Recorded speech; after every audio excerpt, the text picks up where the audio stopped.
Welcome back to Appetite for the Outdoors. I'm Chef Chad McIntyre, and today we're going to show you guys a technique on a way to cook some really good fresh fish.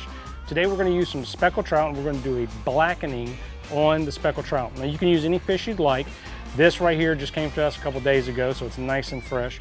We've got some of the Carolina Cooker chicken and rib seasoning. The nice thing about this for a blackening seasoning is it has a lot of paprika, gives it a good nice color on it.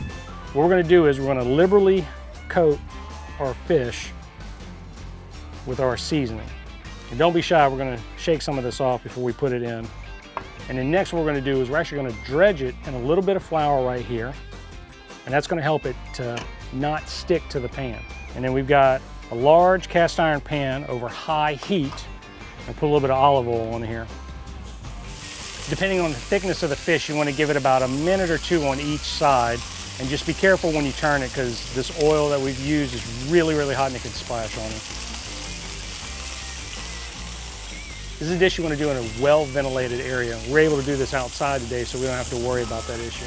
And there you have it. Nice, quick, easy way to serve really fresh, really good fish.